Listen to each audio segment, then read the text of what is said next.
And we began on the topic of Bible economics. Now, economics, very simply, is a science, if you will, that is it's the study of the production, the distribution, and the consumption of wealth in a nation. And the wealth, very simply, are goods and services. People produce goods. Somebody makes furniture. Somebody makes homes. Somebody makes automobiles. They're distributed, and then they're consumed. They're purchased by the people in the society. And we're learning some of the very basics about it. And now, you have a society, a group of people. That society will develop an economic system. Remember, the Lord would talk about, he would talk about being two oxen in a yoke.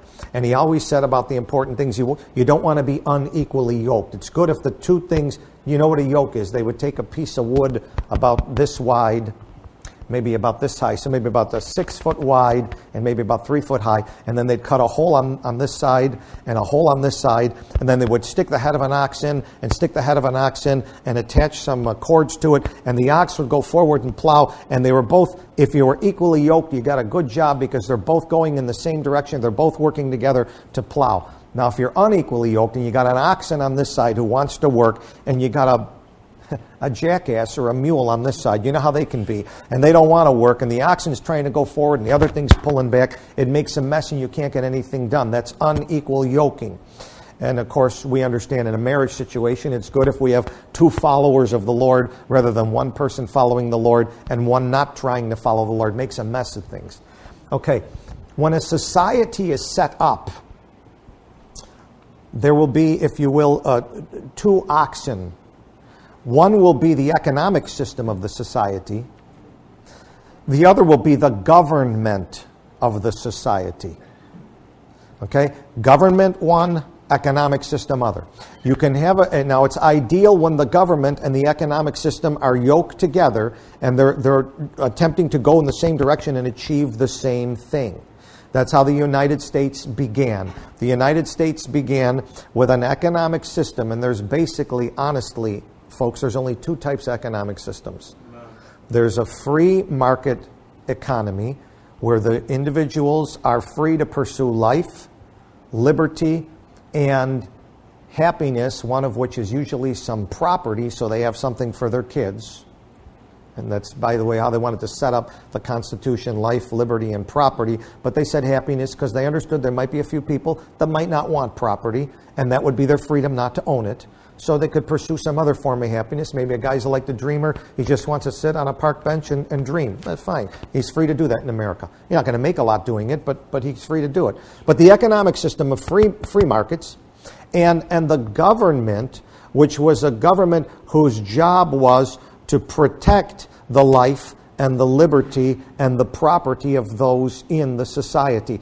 That's all it was to do. It was to set up a national defense system so other people couldn't come steal life and property from people from the outside, and a judicial system with courts and police so that even people living within that country wouldn't decide to go in someone's home and steal their property or go in their office or maybe shoot them. So it was, and they were yoked together.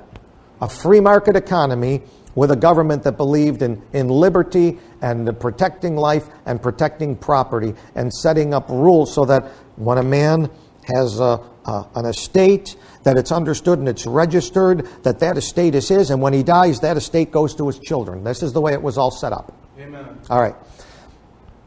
Now, they're going to find there's a second kind of economy, and it's not free market, it's called a command economy.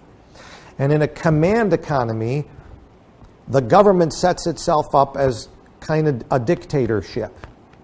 And the dictatorship now dictates what you're allowed to own, what you're not allowed to own, what you're allowed to produce, what you're not allowed to produce, with whom you're allowed to trade, where you're allowed to trade, and even what you're allowed to charge for what you trade. That's a command society. That society, it went on for years. There were tribal societies, there were caste societies, there were lordship societies, where the king made those decisions, and some people couldn't own property, but his friends could. All these types of things went on for years. In the study of history, what was found out, those societies are always poorer than the free society. That's right.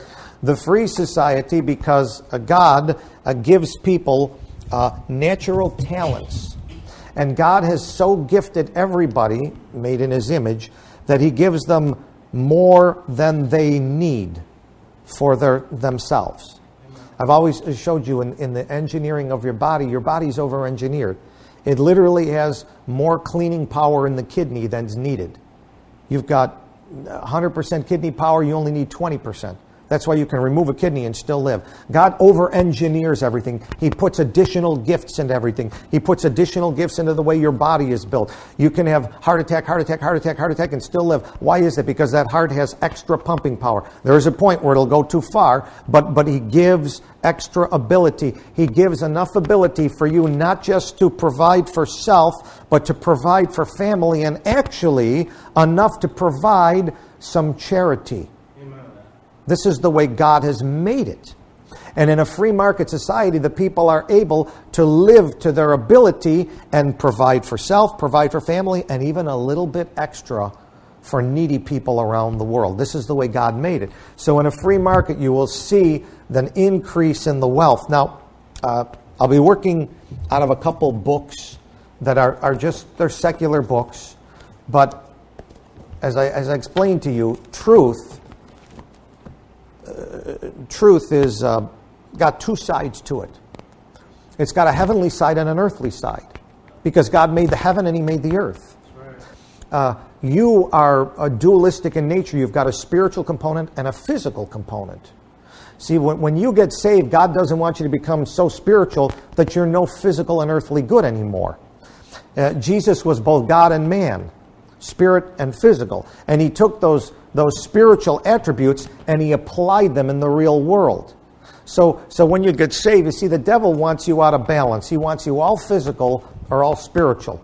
The devil's always trying to push the pendulum to one extreme or the other. God says, no, I want balance in your life.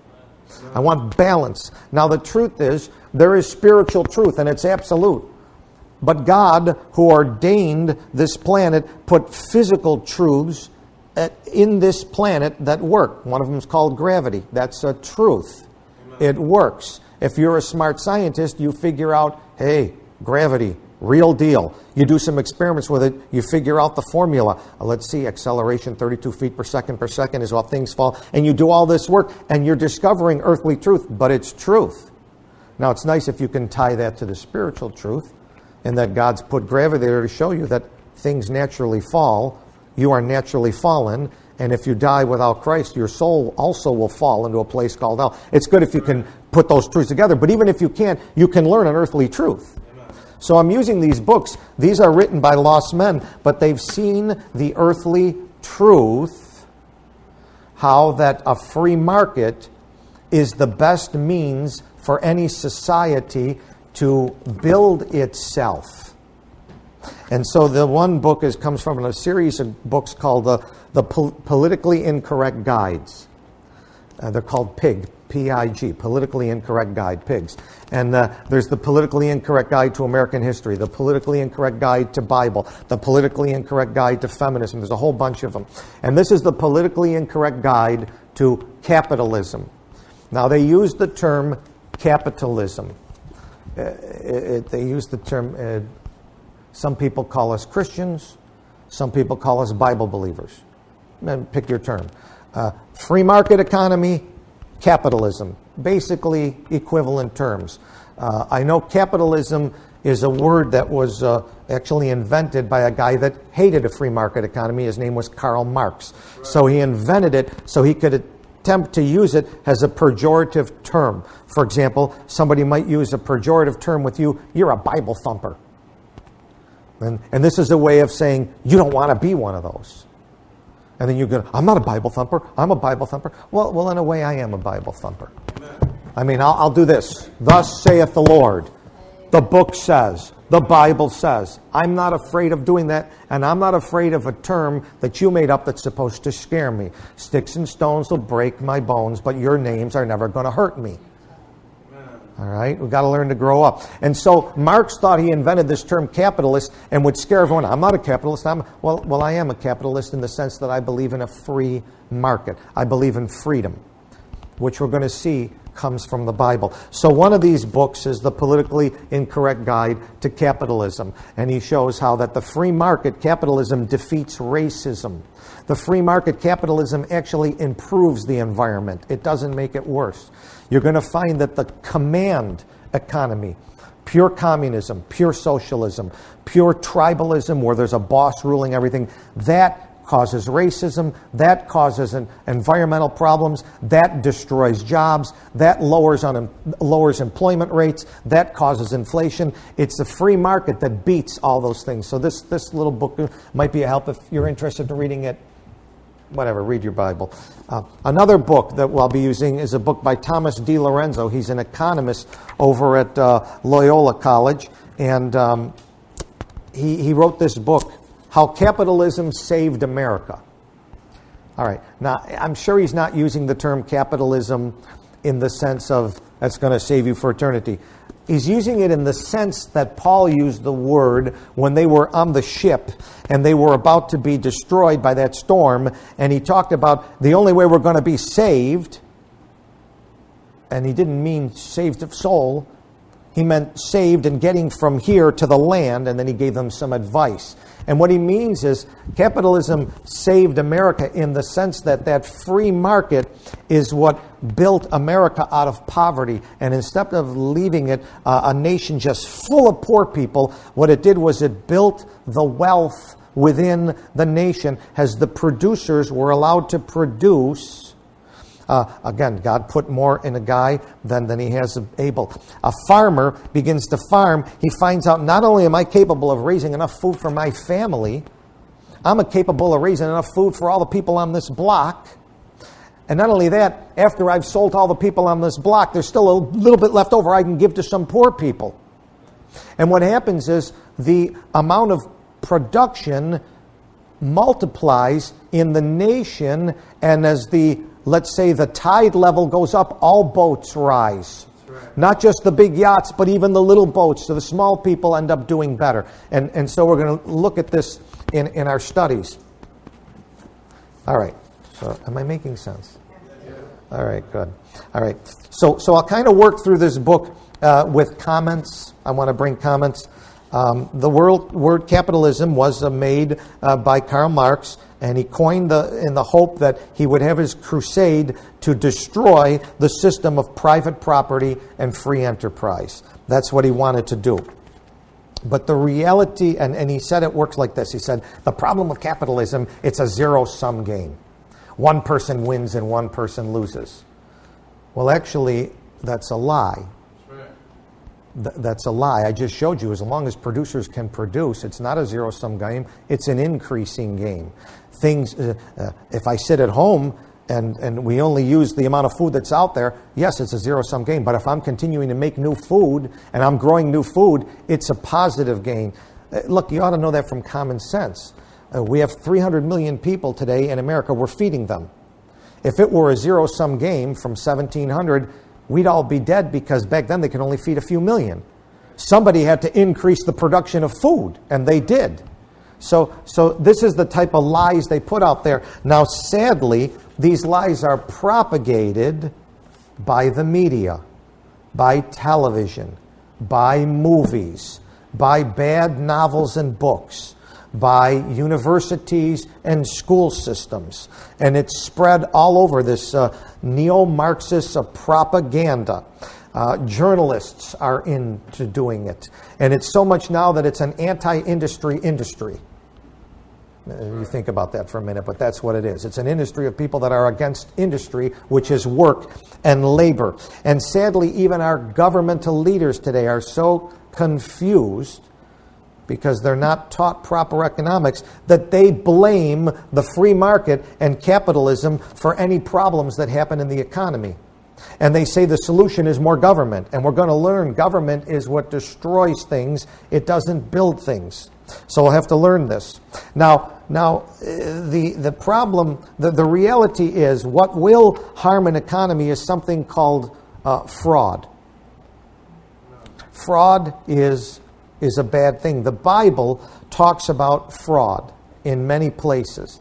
The free market economy comes out of the books of Exodus, chapter 21 through 23, comes out of the book of Ecclesiastes and Proverbs. These are God knows a free market will work. God knows that people need people. That's why he said, no man or lives or dies to himself. And he knows that people will voluntarily exchange with one another as long as they perceive there's a little something in it for self. He wrote a particular proverb, chapter 20, verse 14, where he showed that in the free market, voluntary exchange will occur. And there will be a little haggling back and forth in it. Proverbs chapter 20, verse 14. And here God takes a picture of the marketplace. And he shows a guy, let's say, is in the marketplace and he wants to sell a horse or a cow. And he's the seller. And along comes the buyer. And the buyer is sizing that thing up. Now the guy who wants to sell it, he's got his price tag that he wants to get. I want $300 for this thing. And of course, the buyer is always looking for a way to get a little less, correct? Do you like to go and pay full retail price on anything? Don't you like to try and get a fair market price? Isn't that what you like to try to do? All right. So here's what happens as the buyer approaches. 20 verse 14. It is not, saith the buyer. It's not worth $300. It's not. I wouldn't give you $20 for that thing. Haggle, back and forth. Finally, both of them agree on a price. Maybe not 300, maybe 285, maybe 275. And the guy takes his 275 and pays it. And then he walks away. I wouldn't give you $20 for that, but he just paid 275. And what does he do when he walks away? When he is gone, he boasted, look what I got for $275. Now, God's taken a snapshot of us because he's revealing what's inside of us. And now what happened in that exchange, you say, the buyer, he didn't get what he wanted, and the seller didn't get what he wanted. And the truth is they both got what they wanted, and they were willing to pay for it and accept it. That's right. That's really what happened. It was a voluntary exchange where both ended up happy. The buyer went away happy. He just parted with $275, but he's happy. Look what I got for it. And the seller's happy. Hey, I got my $275. And what he's trying to show you, what God's trying to show you is in the free market, the prices are determined by the parties involved, not by an outside source. And they determine the price, and they meet at a price where both are satisfied. I mean, let's say I'm not going to pay such and such for that horse, and the guy says I'm not selling it for a nickel less. You walk away, don't you? It wasn't satisfactory to you. And let's say he tries this for 8 days and nobody buys it at that price. Then eventually he realizes, it's better for me to sell it at $275 than hang on to it and feed it for the next month. And then he sells it and goes, thank goodness I got rid of it for that. And there's a mutual acceptance and satisfaction in the exchange. That's how the free market works. God understood that. So God wanted it that way. This was a way that he says, if you have a problem with your brother, you deal with him directly face to face. We're having a problem in this transaction. Let's sit and work and negotiate until it's a win-win situation. Amen. That's how God likes it. That's how he's trying to set it up. All right, so I just want you to understand that. Now, what God doesn't want is fraud. That's right. Now, fraud is to deliberately misrepresent a fact for the purpose of depriving the other person, to omit or conceal an important fact that might allow you to take advantage of the other person. We were using the example of the horse. let's say on selling this particular horse, the seller knows that horse has just been diagnosed with cancer. It's only going to live another couple months. But he doesn't tell that to the buyer. That's fraud. And through the Bible, all the way back to Leviticus, chapter 19, verse 13, thou shalt not defraud thy neighbor, neither rob him. God is against fraud. And he gives it in a number of places. Psalm 10:7, the wicked's mouth is full of cursing, deceit, and fraud. Under his tongue is mischief and vanity. He tells the church at Corinth, no, the problem with you guys, you do wrong and you defraud one another, including your very brethren. And so God is against fraud. So, remember I told you about the two oxen in the yoke. They got to be yoked together. So if I'm going to have a free market economy on this side of the yoke, I need a government that's in line with it on this side of the yoke. And when our government was set up, it set up laws against fraud. In other words, what the government's saying, I want to set some boundaries for the players inside, and then I want to let them play. Like in a football game, you play inside these lines here. Now play. Play the game. And that's the way it was set up. And when there are laws against fraud, that's good. It minimizes fraud if the courts do their job. Right. Sadly, what we're going to learn, I told you, when the United States started out, it started out free market economy on this side of the yoke, and a government of liberty with laws to protect life, liberty, and property on this side of the yoke, and it went along. We're going to learn that in the past 100 years, it started with Teddy Roosevelt, then Woodrow Wilson, then Franklin Delano Roosevelt, finally implemented all the rotten things those guys thought of, followed by LBJ and now Obama. And as they implement, what's happened is our government is becoming the mule that's pulling back from the free economy, and you're going to see how that's going to destroy. And the United States became poorer and poorer through the 20th century compared to the wealth it built in the 19th century, because the government started pulling back little by little. And we'll see that. But when those laws are against fraud, people who commit fraud end up in jail. And that's the way it used to be. But that doesn't go on anymore, sadly. Now here's what, remember, I told you, and this you've got to learn. Please learn this in mostly in the sacred realm. That means the religious realm. That means the spiritual realm. Please understand, light, darkness. Okay? Light, that's what God says. Darkness, that's what the devil says. Okay, forget the devil. That's what men says that are contrary to light. You know that one verse in the Bible where God says, let God be true and every man a liar? Right? He says that. Let God be true and every man a liar. He doesn't mean like every time a guy opens his mouth he's a liar. What he means is the context of Romans 3 is the Bible. What about what God said in the Bible? What if somebody says something against what God said in the Bible? In that case, God is true and the man's a liar. Amen. Is that understood? Amen. All right. Now, why God wants you to understand that?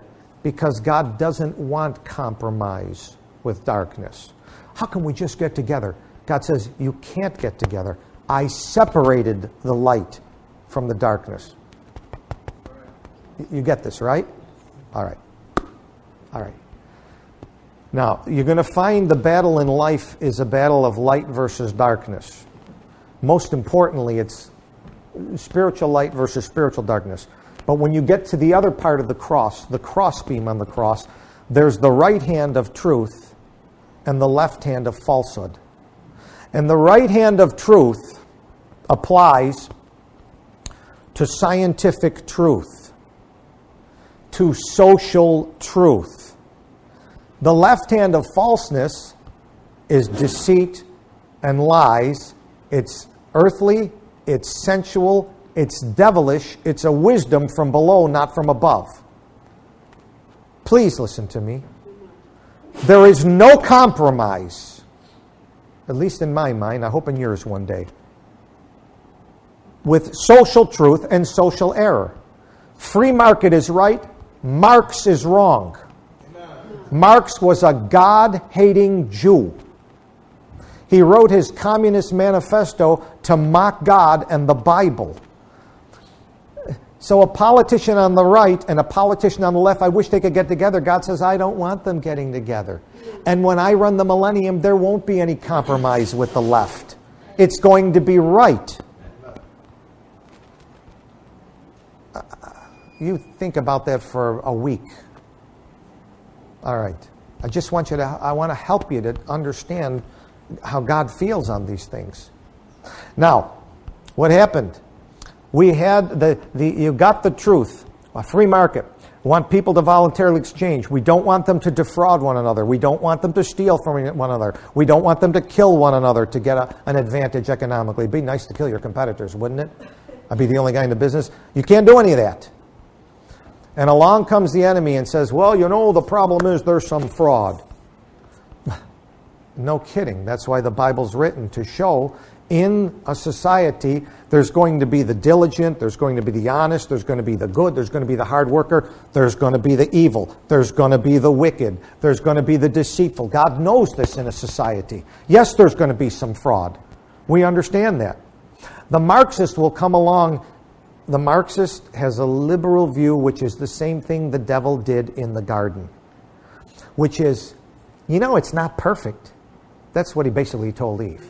This garden ain't perfect, Eve. And by the way, it wasn't.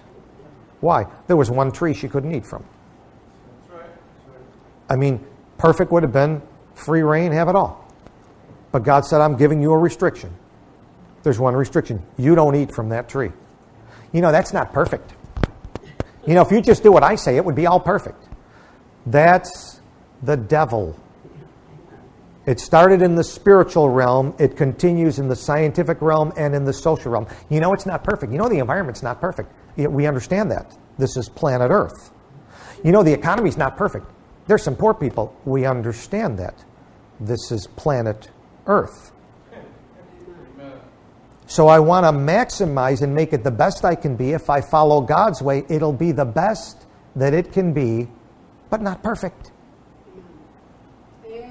It's called reasonableness. It's called welcome to planet Earth. It's welcome to some of the problems you're going to endure for a while. When God gets back, it'll be perfect. But until then, let's follow the right way and not listen to the liar. Because the liberals and the socialists and the communists have been lying to us for 100 years, telling us how they're going to improve the United States, and it's not better than it was 100 years ago. It's worse. Spiritually, socially, every which way. If you don't think so, you walk downtown tonight at 3 a.m, all by yourself, with no weapons to protect yourself, and see how you do. Pick any major city in America and try it. So a long time ago, when we had a free market and people were working and we had a government that supported it, it wasn't perfect, but it was a heck of a lot better. And that's what God's trying to teach us here. Fraud. Fraud is bad. The common types of fraud are writing a bad check. That's an attempt to obtain someone else's property fraudulently. Oh, here, this will cover that. Now I've got the goods and I disappear. There's laws against that. Mail fraud, using the postal service and a scheme through the postal service to get people to part with their money. And then they can't find you because your post office box has disappeared. Wire fraud, using telephone scam operations or internet scam operations. Identity fraud, taking someone else's identity or coming up with a fictitious identity and a fake social security number with the intent to deceive. These are all things that are against the law, and they're against God's law.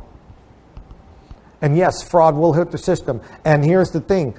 If we punish the frauds, it gets minimized. But now we have a court system that defends the frauds. Yeah, you look at me confusedly. That's what criminal law all turned about in the 1960s with Miranda and all that stuff. What about the criminal's rights? What about the criminal's rights? No, the criminal has abandoned his rights by being a criminal. What about the property owner and the victim's rights? And you'll see that's how Jesus is going to administer the law when he's in charge. Okay? But you'll see how things have turned upside down and topsy-turvy. Okay?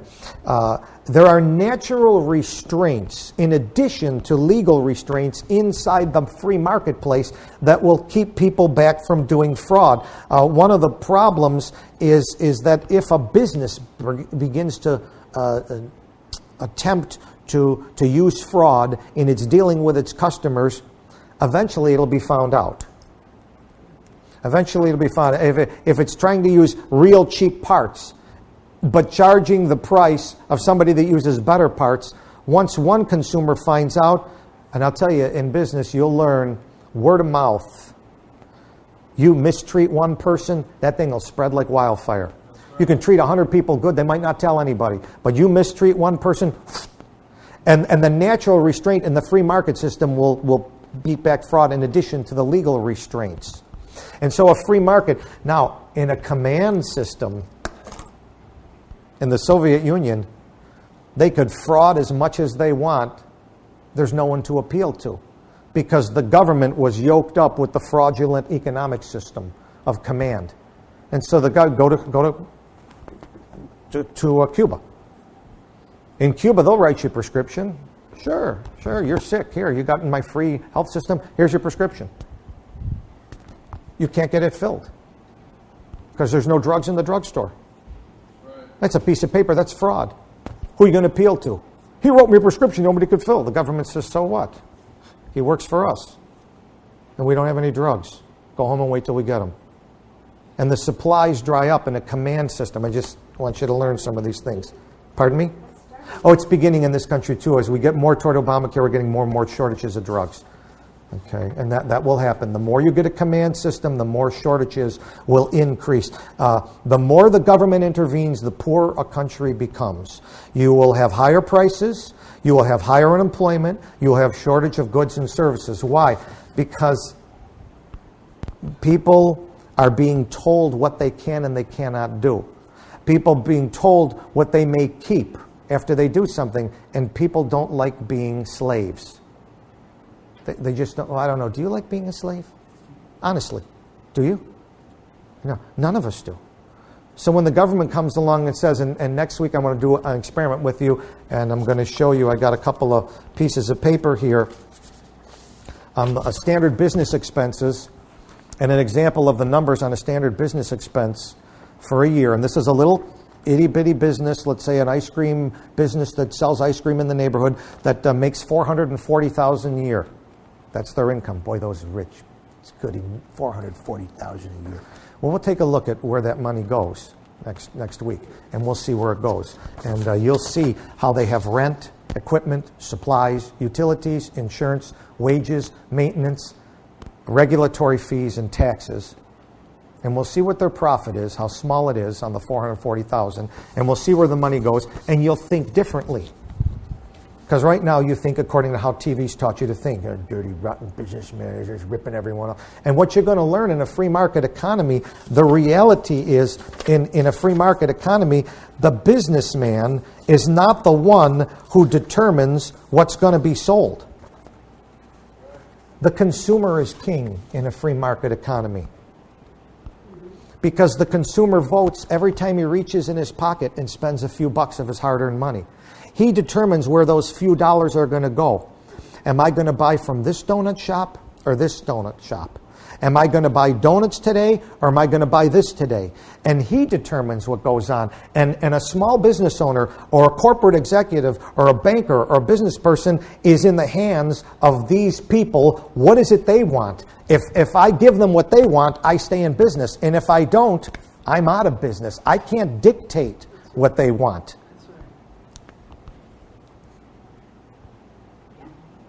This is what happens. The consumer really is king.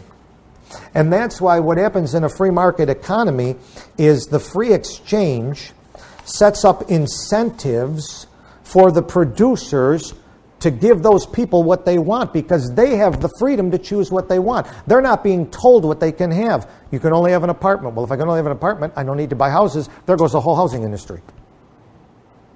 Okay, you're not allowed to have a car. You're only allowed to use the bus. Soviet Union. Well, then there goes the auto industry. But if they have the freedom, then they're going to say, I'd like a house.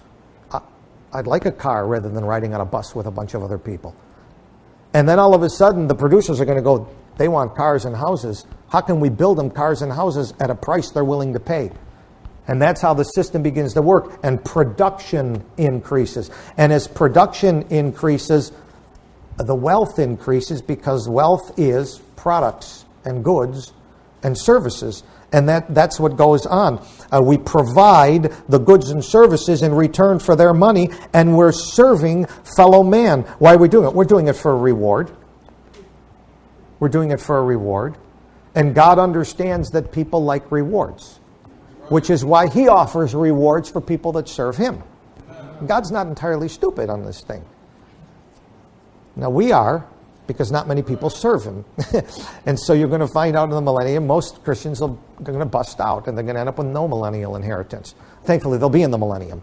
Thankfully, they'll live through it. But they're going to end up with a zero bank account when they start it, and no millennial inheritance. That's what the rewards are for the millennium. They're not for heaven. Everybody gets heaven, but that's 1,000+ years from now. It's a millennial inheritance. And people don't serve. What can the Lord say? Everything you did in your life was wood, hay, and stubble. I got nothing for you. I'm sorry, but welcome to the millennium. But there's nothing for your bank account. So God understands people serve for reward. Our little dollars are certificates of performance that pay the people that perform the way we want them to. And those incentives, because the system is not working on altruism or benevolence. God understands people don't have enough of a heart to be benevolent or altruistic. That means they're going to do it just for you because I don't care. I just care so much for you. That ain't true. That ain't true in your heart. And I love you all. And it ain't true in mine, because I'll prove it to you. I didn't put money in my neighbor's 401k. And he needed a 401k too, and I couldn't care less. I put it in mine. Okay? And so do you. And you do what benefits you and your family. But God says, you know what, in a free market, you'll benefit you and your family, and you'll produce as much as you can, and it'll benefit the people around you. I mean, why does a cattle rancher get up in Montana at 4 o'clock in the morning and work until after dark at a number of physically demanding jobs? He's not doing it out of love for his fellow man. He's doing it for his family. But as he does it, that benefits his fellow man. That's how the free market works. You're not going to hear this in school, because the school is put together by socialists, and they want you to believe in socialism and command economy. Whether it's public school, at the parochial level, at the grade school level, the high school level, or the college level, the anti-industry industry that hates capitalism and loves communism and socialism. The reason they love it is they're elites. They want to be in command. They're the ones that want to sit at top and tell you what you can do and what you can't do. But in a free market, God says, no, go. Use your talents. And because of that reward system, the advantage is it encourages human cooperation, and it encourages people to get better. And so somebody says, what do I want to do with my life? You have the freedom to choose what you want to do with your life. Do I want to go into business? Do I want to go into teaching? Do I want to, and you can survey and you can make choices based upon, hey, what's really going to benefit me and my family? What'll benefit me and my family is what they want out there. So if they want a good banker who provides good banking, that seems to be what they want, then I'm going to go and I'm going to study to be the best banker I can so I can give them good banking services, and I get rewarded, my family gets rewarded, and they get better banking services. And people make choices as to what line of vocation they go in based on what the economic incentive is out there. Did you never make a decision based on where you're going to go, based on how it was going to pay you eventually? I'm sorry, but I did. Let's be honest. We need some honesty around here. Look. When I was young, I had a lot of talent. I could do a lot of different things, not sports. But I was playing, making money at music.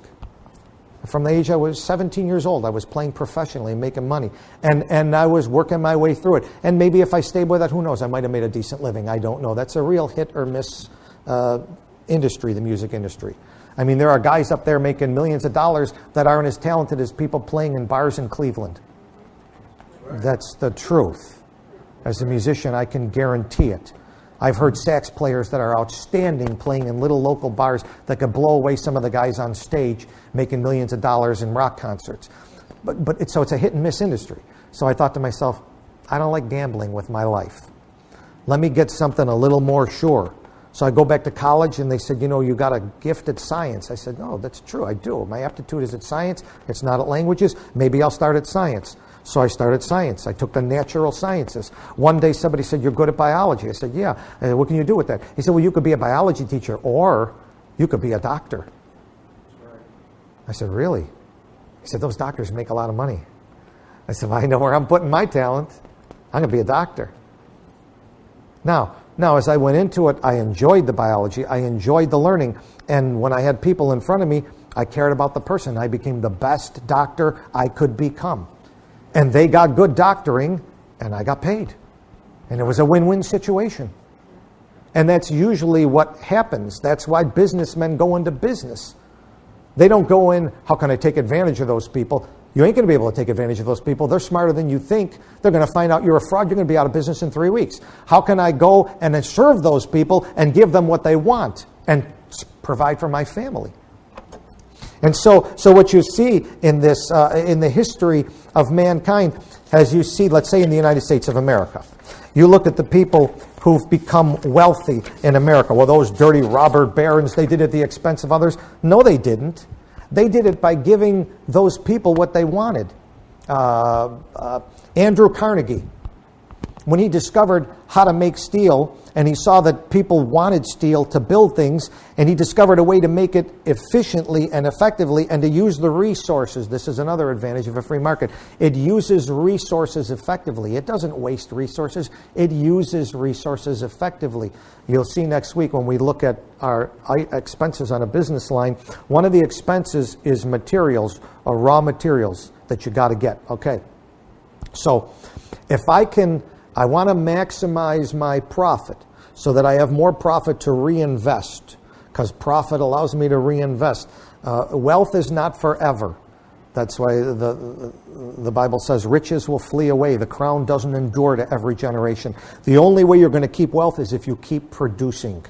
Every businessman, no matter how good he's been the last 5 years, he better be good the next 5 years or he's out of business.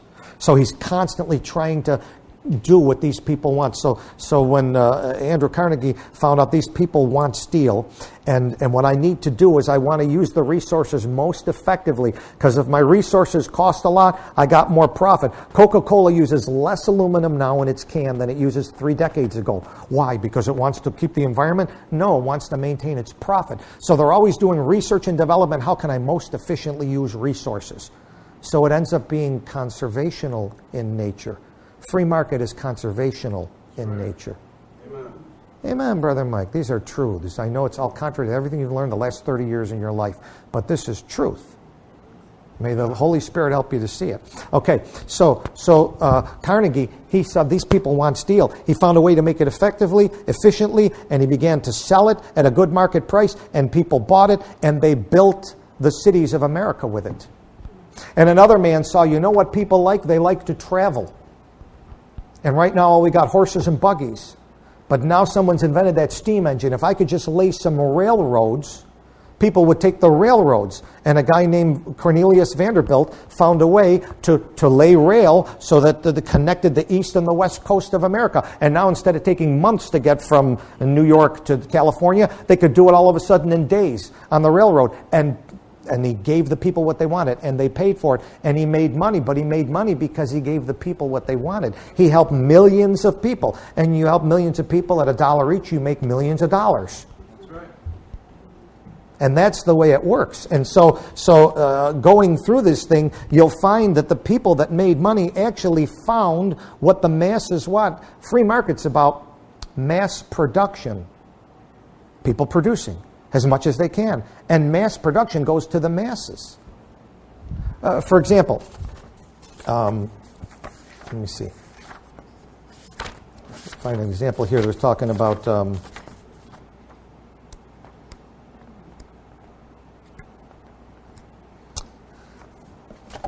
this engine of the free market, capitalism, is an engine of mass production, more production for the masses. And what usually happens is something that initially is a luxury, people want. I remember in 1989, I was working with this doctor. He had some money behind him, and he had a vision for building a surgery center in the area. And I met up with him, and he thought I was a smart young kid in anesthesia. I was only 4 years out of residency. He said, "You'd be a good chief anesthesiologist for my surgery center." I went, "Okay, all right." And he's going to spend, he built that beautiful center on Harlem Road there, that beautiful surgery center, and I was the chief when they put that thing together. And so he says, "I'll take you out to dinner, we'll talk about it, bring your wife." And the wife came, and we're out there having dinner at a fancy restaurant. He's telling me what we're going to do and how we're going to do all that, trying to woo me away from my present job, which was stable, and taking a risk to go into something new.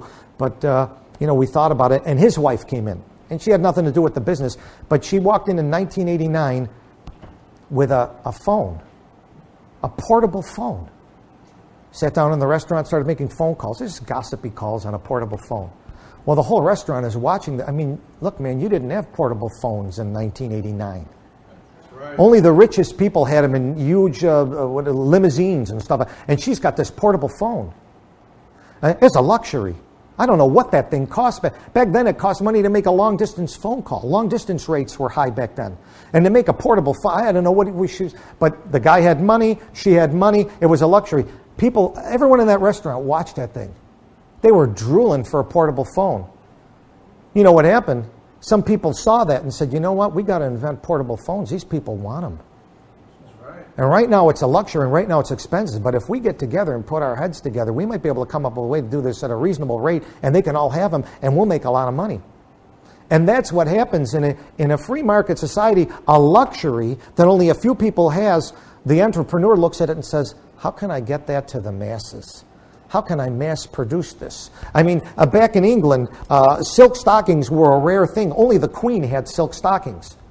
But somebody thought, how can I get this cloth, some cheap cotton, some rayon, some fabric, and put this thing together and do it? And in a free market economy, it doesn't make luxuries for the wealthy. It makes the luxuries common for the common man. And now silk stockings were found in the girl in the factory, no longer just in the Queen.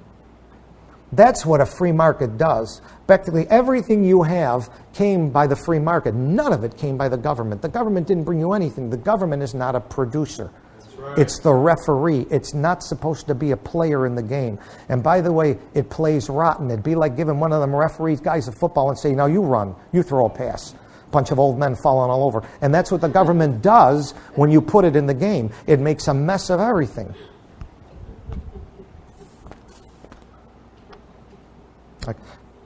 And so what happens is the consumers out there, they determine these are the things I want, and if you give me what I want, the consumer makes a poor person rich. That poor entrepreneur becomes rich because give the consumer what he wants. And if you don't give the consumer what he wants, he'll make a rich man poor. Bill Gates, the only way he's going to keep his wealth if he keeps making new software. Otherwise, his wealth is going to diminish over time and he won't have it anymore. And there are a bunch of kids from wealthy families, like the Rockefeller family, just watch their wealth go down and down and down and down over time because they don't know how to produce. John D. Rockefeller knew how to produce. He knew what to do with the oil industry. He knew petroleum products. He knew how to make 130 different products and get them out there. That's right. All right, we're running out of time. So I just wanted you to see that the free market is what God wants because people are free to have life, they're free to have liberty, and they're free to pursue the transactions they want. And probably the cornerstone, the real cornerstone of a free market society is property rights. Amen. Property rights. And there's a book written here that examined the history of The Economic Transformation of the Industrial World by Nathan Rosenberg, and how the West grew rich. And he found the whole thing grew from about the 15th century on, after they created laws that allowed people to own property. Property is the key. Private property is the key. The more private property, the richer the nation. The more government-owned property, the poorer the nation. And we can look at that in the future, and you can see why so much of the North and the East is developed and so much of the West is undeveloped. Because in the beginning, our government believed in private property and let people buy it, and it all got developed all up and down the East Coast. As time went on, and Teddy Roosevelt and Woodrow Wilson and Franklin, as time went on, they started stealing the property in the West, and most of the property in the West is government-owned. Probably 1/3 of the West is government-owned property, and the government does a rotten job. Man, they don't manage nothing. And so there are resources underground that aren't being used. There's gas, there's shale, there's coal, there's oil. None of it is being harnessed. None of it's being dug. We have more energy in the United States than all the world. We have 500 years worth of petroleum right in this nation alone at the present technology rate. That means if we don't learn a new thing about how to get more petroleum out of the ground, and we would in the next 500 years because technology increases, we got 500 years worth right in the United States. And the government is what's stopping us from it. And we'll learn if the government got out of the oil business right now, you'd pay about 89 cents a gallon of gas in this country, if they would just get out of the way and let the producers produce. Private property is the key. And in all those nations where it's dirt poor, like Africa and South America, the problem is there's no private property rights. And when there's no private property, I'm not going to work. What am I working for? I've got nothing to show for it. I've got nothing to keep. I have no estate. A wise man leaveth an inheritance to his children's children. I got no inheritance I can leave here. I'm not going to work. And the greatest resource in a nation sits down and does nothing. That's the people. The greatest resource isn't the timber. It's not the oil. It's not the water. It's not the air. The resource is this, made in the image of God. This is what harnesses all those things. And when this don't work, nothing happens. And you go down to Africa, I'm in Africa, and just legions of men sitting around doing nothing. That's an insult to God by a rotten government. And remember, the devil likes to mock God.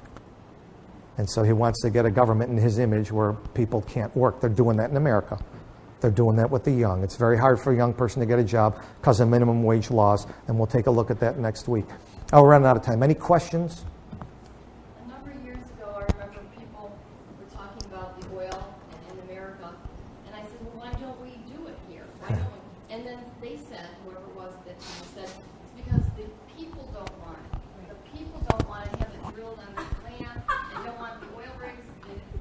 Really? And he said the people, why don't we do oil in America here? Because the people don't want it. Really, really.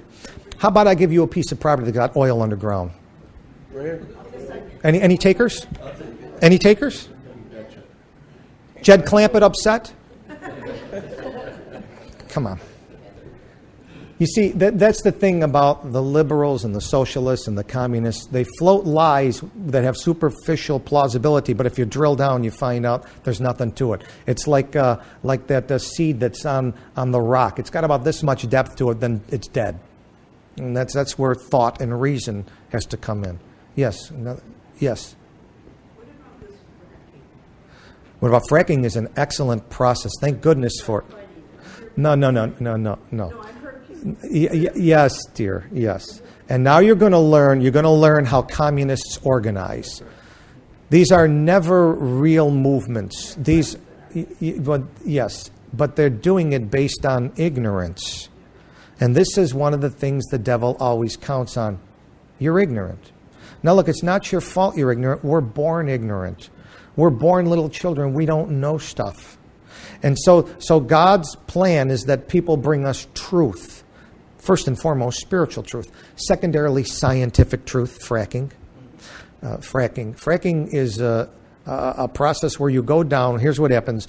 A natural gas usually is not in one big container. It's usually broken up by layers of rock beneath the ground. So there might be one pocket here and another pocket here. In the old days, they had to go down vertically and drill a whole bunch of places. Now what they've learned, you can go down centrally, and then you fracture the rock layer between the two, and you get both wells coming up at once. And you've used less resource up here, and you've gotten more down below. It's a process that's been going on for 70 years. Fracking is very successful. They've gotten better at it. The technology's improved. When they started it 70 years ago, it was very hit and miss. But now they've got a hydraulic form of doing it that's excellent at getting these wells to come together and increasing the output. To frack, you got to go down about 1,800 to 2,000 to 3,000 feet. Now, they claim that it destroys well water. Well water is 50 feet below the surface. They're so far from the well water and ain't even close. But you don't know that. You don't know that. So what if I just come and get you all stirred up about a lie? Because ultimately what I want is you to stop an industry so people can't work, so the devil can say, look at your people aren't working down here. That's what it's about. And the communists are excellent at getting turf movements, mostly in colleges, where the kids are numbskulls. And they get them out in the streets with banners and stuff like that. And the media loves it. And whenever there's we'll just see how the whole world lieth in wickedness. But the reality is God said, subdue the earth. Use these resources. I put them there. Learn to look.